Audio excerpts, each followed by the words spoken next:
वन्देऽहं श्रीगुरो श्रीयुतपदकमलं श्रीगुरून् वैष्णवांश्च च।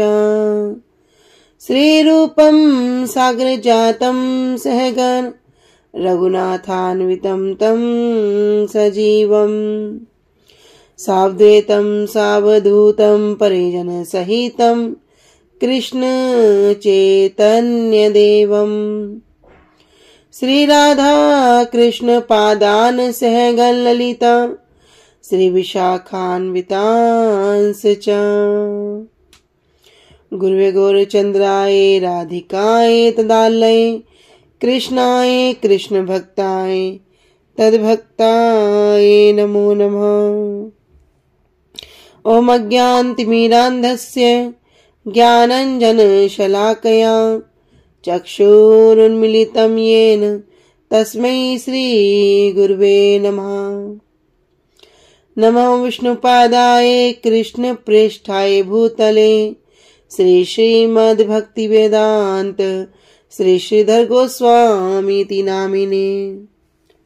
नमो गुरुदेवाय धीमते सौम्यमूर्तये श्री श्रीमद्भक्ति रूप सिद्धांति प्रभवे श्री महात्मने।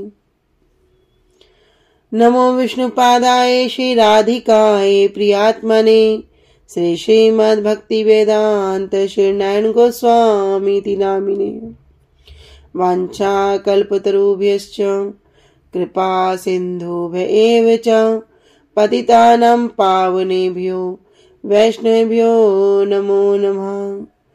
पंचतत्त्वात्मकं कृष्णं भक्तरूपं स्वरूपकं भक्तावतारं भक्ताख्यं नमामि भक्तशक्तिकम्।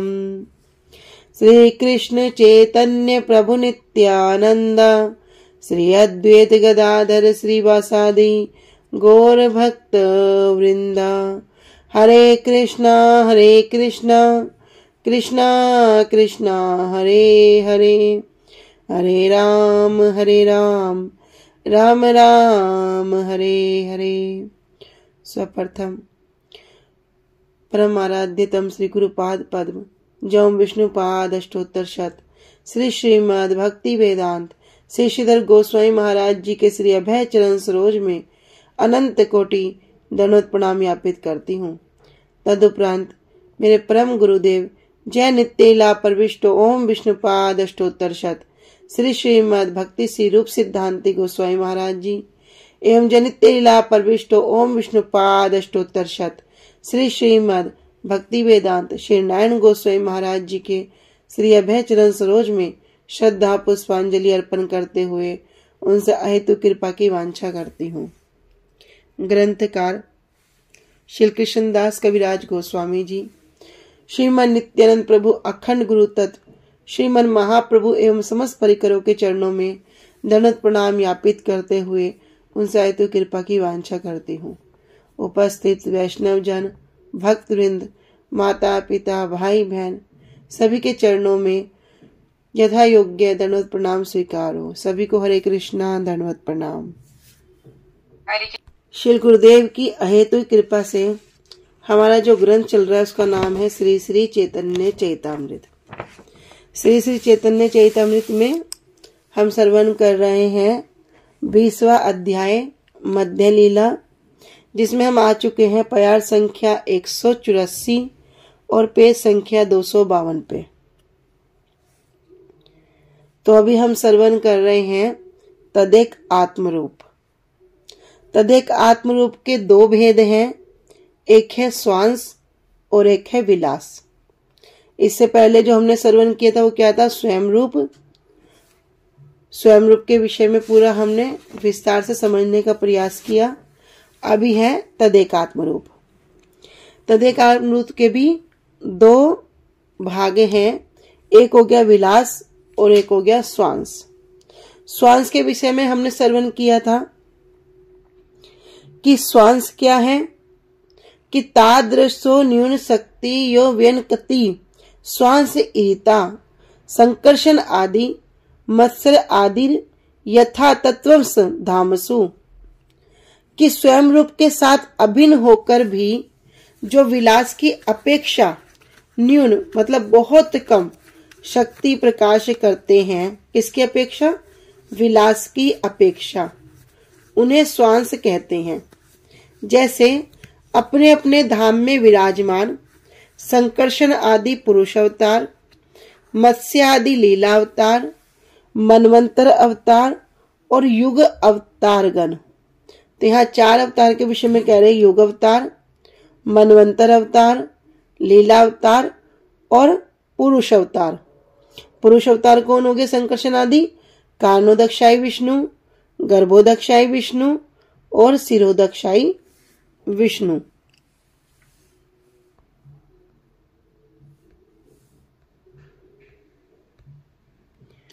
तो बता रहे हैं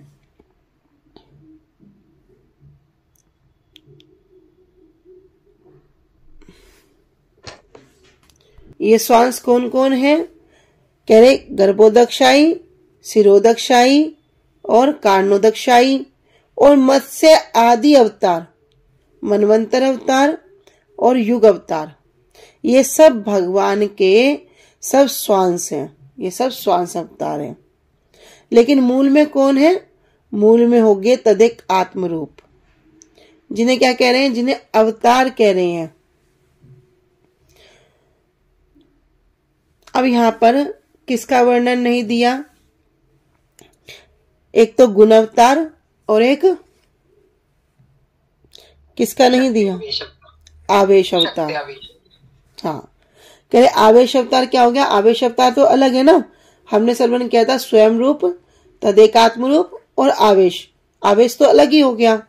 अब जो गुण अवतार है, गुण अवतार में भी कौन है? ब्रह्मा, विष्णु, महेश। तो न महेश को लेंगे न ब्रह्मा जी को लेंगे, किसको ले सकते हैं? कह रहे हैं अगर लेना भी है तो सिर्फ विष्णु को ले सकते हो। विष्णु भी कौन? जो कारणोदकशायी, शिरोदकशायी, गर्भोदकशायी हैं। लेकिन गुण अवतार में क्या होता है?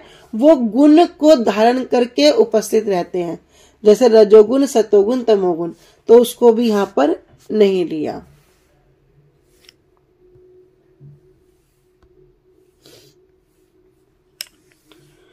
प्राभव वैभव भेदे विलास द्विध अधिकार, विलासेर विलास भेद अनंत प्रकार।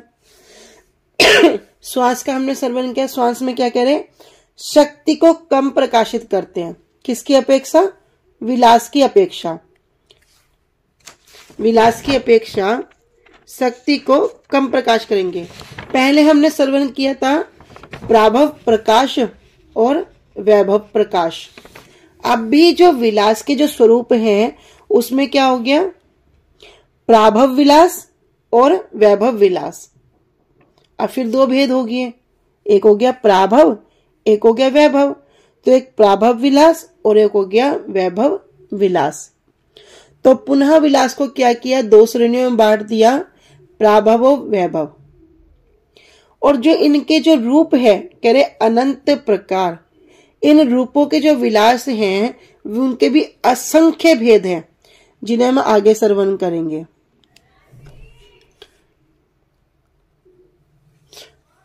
प्राभव विलास वासुदेव संकर्षण, प्रद्युम्न अनिरुद्ध मुख्य चारि जन। जो प्राभव विलास है वो कौन है? कह रहे श्री वासुदेव, श्री संकर्षण, श्री प्रद्युम्न और श्री अनिरुद्ध। ये मुख्य चतुर्व्यूह प्राभव विलास कहलाते हैं।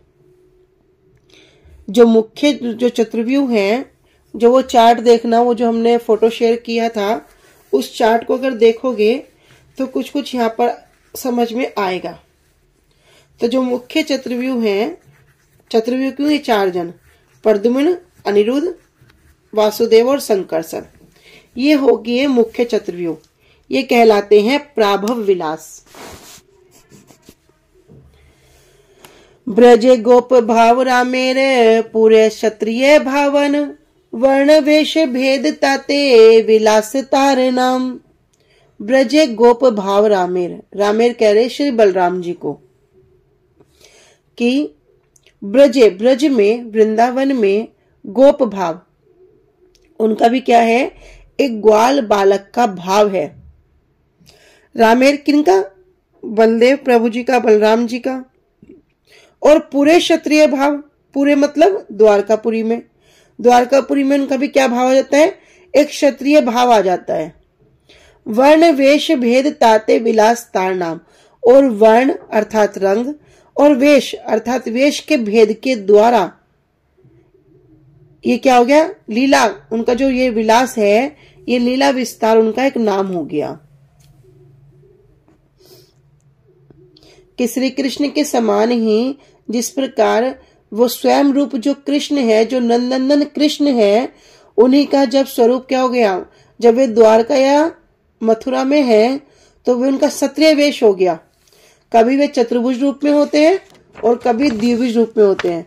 जब चतुर्भुज रूप में होते हैं तो क्या, कौन सा प्रकाश होता है,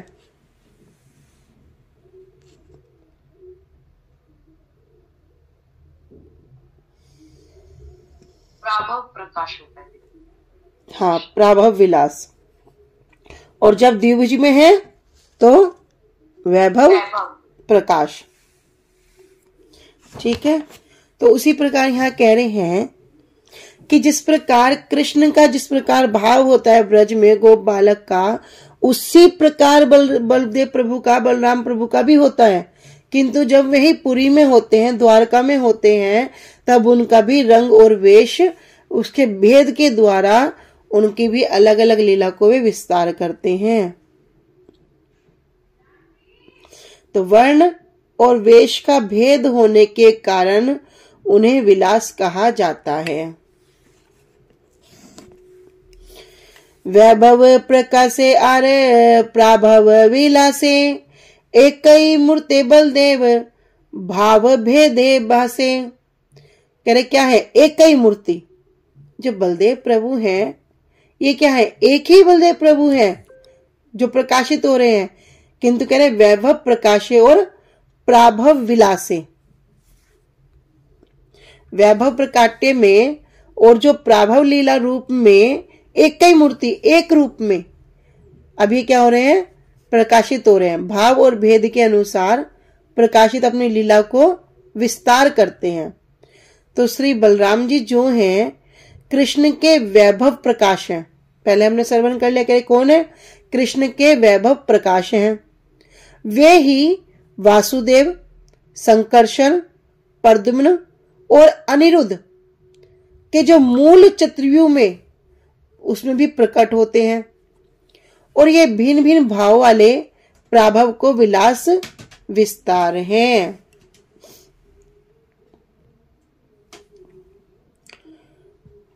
अनुवाद में कह रहे हैं कि वैभव प्रकाश और प्राभव विलास में भाव के भेद से, भाव का भेद हमने कल श्रवण किया था, उस भेद से एक ही बलदेव प्रकाशित होते हैं।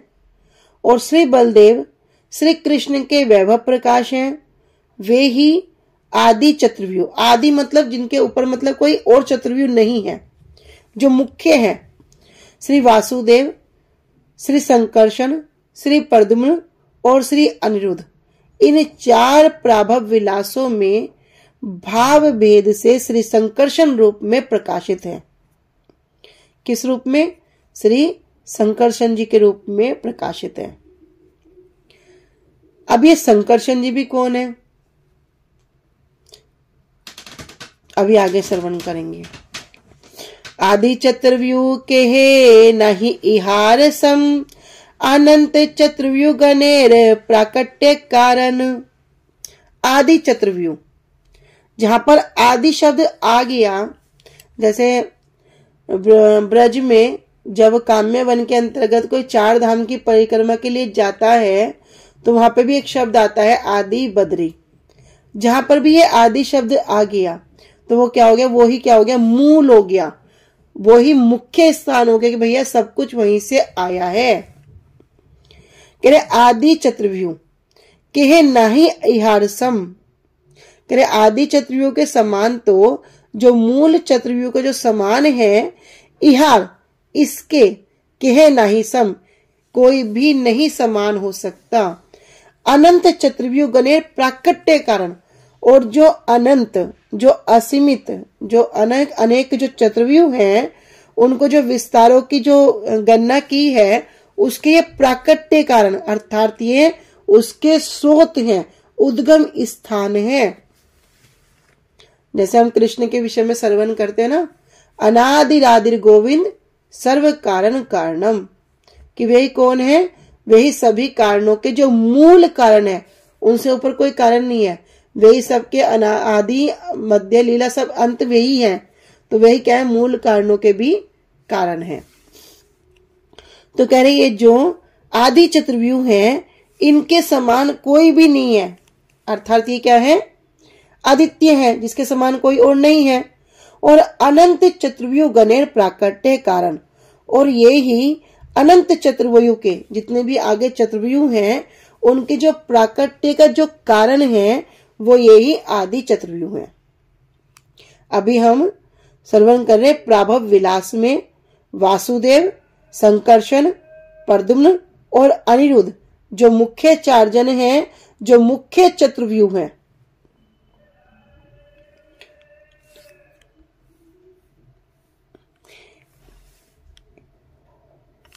कृष्णेरे एई चारी प्राभव विलास, द्वारका मथुरा पुरे नित्य इहार वास।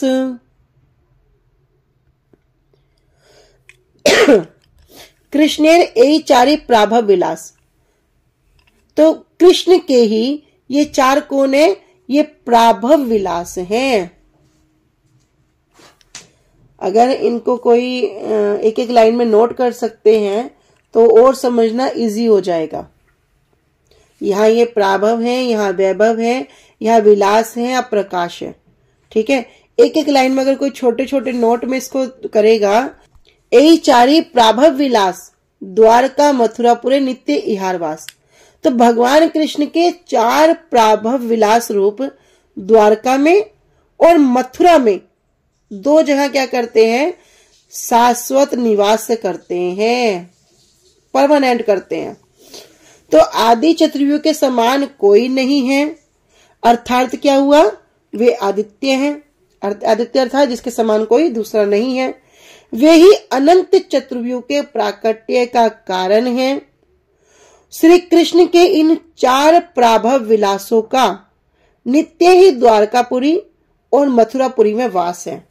तो यहां पर इनका नित्य वास है, द्वारका में भी और मथुरा में भी। अनुभाष्य में भक्ति सिद्धांत श्री ठाकुर प्रसाद जी बता रहे हैं कि अनंत चतुर्व्यूह के गण आदि चतुर्व्यूह के समान नहीं है। इनके जो गण है, जिनका वर्णन हम आगे श्रवण करेंगे, वे मूल के समान नहीं है। आदि चतुर्व्यूह प्राभव विलास है। ये जितनी बार प्राभव विलास आ रहा ना, देखते रहो, किसके लिए कह रहे, आदि चतुर्व्यूह के लिए कह रहे। अन्य चतुर्व्यूह गण जितने भी होंगे वे क्या होंगे, वे होंगे वैभव विलास। अब प्राभव विलास कौन हो गए, मूल चतुर्व्यूह जो द्वारका और मथुरा में जो नित्य विराजमान है, जो शाश्वत रूप में है। किंतु अभी उनसे आगे जितने भी होंगे, अन्य चतुर्व्यूह गण जितने भी होंगे, वे क्या होंगे, वैभव विलास हो जाएंगे। तो प्राभव विलास ही वैभव विलास के प्राकट्य का कारण है। भैया किसी का कोई कारण तो होगा, कह रहे जो वैभव विलास के जो प्राकट्य का कारण है वो कौन है, प्राभव विलास ही वो कारण है। अगर साधारण भाषा में, जड़ भाषा में कहें तो प्राभव विलास क्या होगे, पिता हो गए, और वैभव विलास क्या होगे, उनके पुत्र हो गए। यदि पिता ही ना हो तो पुत्र के प्राकट्य का कोई कारण ही नहीं होगा। तो यहाँ पर क्या हो गए, प्राभव विलास और वैभव विलास। प्राभव विलास ही वैभव विलास के प्राकट्य का कारण है। पर व्योम के ऊपरी भाग में गोलोक के 3 प्रकार के प्रकोष्ठ में मथुरा और द्वारकापुरी में श्री कृष्ण का प्राभव विलास नित्य अवस्थित है। अब गोलोक धाम के बहुत पास आ जाओ। कहने कि पर व्योम के ऊपरी भाग में, ये जो पर व्योम है, ये चतुर्व्यूह का जो हम पर व्योम सुन रहे हैं, ये कहाँ है? इसी के ऊपरी भाग में गोलोक है। इसी के ऊपरी भाग में गोलोक है और उस गोलोक धाम के 3 प्रकार के प्रकोष्ठ हैं, 3 अलग अलग प्रकोष्ठ हैं, जिसमें क्या हो गया? मथुरा और द्वारकापुरी में, ब्रज में नहीं कह रहे, 3 प्रकोष्ठ क्या हो गए? एक हो गया ब्रज, लेकिन यहां ब्रज नहीं कह रहे, कह रहे मथुरा और द्वारकापुरी में श्री कृष्ण का प्राभव विलास, अर्थात चतुर्व्यूह जो विलास है, जो ये वासुदेव, संकर्षण, प्रद्युम्न और अनिरुद्ध है, ये क्या है? वहां पर नित्य शाश्वत रूप में अवस्थित हैं। अभी जो परव्योम के ऊपरी जो गोकुल है, कह रहे उसमें वैभव प्रकाश, वैभव प्रकाश जो हमने पहले श्रवण किया था, उसमें क्या है? श्री बलदेव प्रभु नित्य विराजमान हैं। चारों प्राभव विलासों में से प्रत्येक के चारों हाथों में, अब ये 4 क्या सुने? प्राभव विलास कौन कौन है?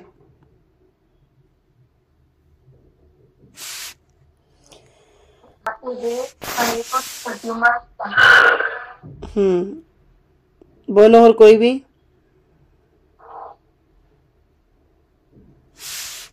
श्री कृष्ण दीदी, दीदी 4 हैं, श्री वासुदेव, श्री संकर्षण, श्री प्रद्युम्न और श्री अनिरुद्ध। हाँ, बढ़िया। तो कह रहे 4 हैं। ये द्वारका और मथुरा में वास करते हैं। हाँ, ठीक है। तो ये जो वैभव प्रकाश श्री बलदेव प्रभु नित्य विराजमान है, और ये 4 जो हमारे वासुदेव जी, संकर्षण जी, प्रद्युम्न जी और अनिरुद्ध जी, ये 4 जो प्राभव विलास है, इन प्रत्येक के 4 हाथों में, प्रत्येक के क्या हाथ है? 4 हाथ हैं, और उन 4 हाथों में अस्त्र के भेद से, अस्त्र तो वही है, शंख, चक्र, गदा, पद्म, लेकिन अब इनका भेद होगा। उस भेद से 24 मूर्तियों के रूप में ये वैभव विलास प्रकाशित हैं। तो इनके प्राकट्य का, वैभव विलास के प्राकट्य का कारण कौन हो गए? कौन हो गए? प्राभव विलास हो गए। तो प्राभव विलास में जब कह रहे हैं ये वैभव विलास कैसे होंगे? जो इनके अस्त्र और के भेद से जो 24 मूर्तियों के रूप में जो ये विद्यमान है, वे कौन है? वैभव विलास प्रकाशित है।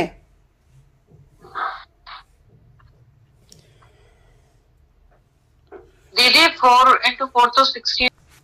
ए 4 हैते 26 मूर्तिर प्रकाश, अस्त्र भेद नाम भेद वैभव विलास। ए 4, इन चारों की ही क्या हो रही है? कह रहे 26 मूर्तिर प्रकाश, 26 अर्थात 24, जो 24 मूर्ति के रूप में क्या हो रहे हैं? ये प्रकाश प्रकट हो रहे हैं। तो एक मूल चतुर्व्यूह है, मूल चतुर्व्यूह किस रूप में प्रकाशित हो रहा है? 24 रूप में प्रकट हो रहे हैं। फिर अस्त्र भेदे नाम भेद वैभव विलास, और अस्त्रों के भेद से और नाम के भेद से इनका क्या नाम है? इनको ना कहलाते हैं वैभव विलास कहलाते हैं। तो इन चारों से ही 24 मूर्तियां प्रकाशित होती हैं।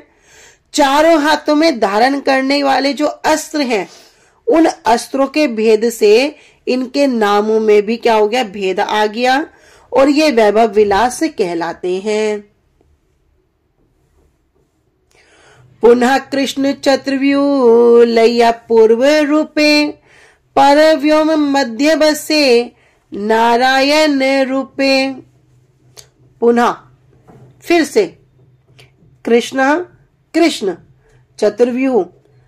चतुर्व्यूह लैया पूर्व रूपे, तो पहले की तरह चतुर्व्यूह का फिर से रूप लिया, और परव्योम मध्य, परव्योम के मध्य में अर्थात परव्योम क्षेत्र में बसे नारायण वैसे, वही क्या है? नारायण के रूप में, चतुर्भुज रूप में स्थित हैं। तो श्री कृष्ण ने क्या किया, पुनः विस्तार करते हैं और फिर पहले की भांति चतुर्व्यूह को अपने साथ लेकर परव्योम में श्री नारायण के रूप में वास करते हैं।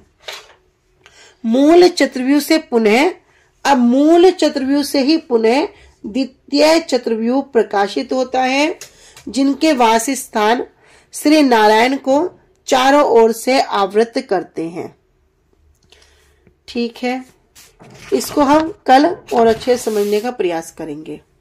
तो जो ऊपरी गोलोक है उसके नीचे वाले भाग में परव्योम में श्री कृष्ण ही चतुर्भुज रूप होकर श्री नारायण के रूप में विराजमान है और परव्योम श्री नारायण से पुनः आवरण रूप के चारों ओर अनंत चतुर्व्यूह प्रकाशित होते हैं। तो परव्योम के विषय में थोड़ा सा फिर कल श्रवण करेंगे। वांछा कल्पतरुभ्यश्च कृपा सिन्धुभ्य च पतितानां पावनेभ्यो वैष्णवेभ्यो नमो नमः। श्री गुरुदेव की जय। अनंत कोटि वैष्णव वृंद की जय। निताय गौर प्रेमानंदे। हरि हरि बोल।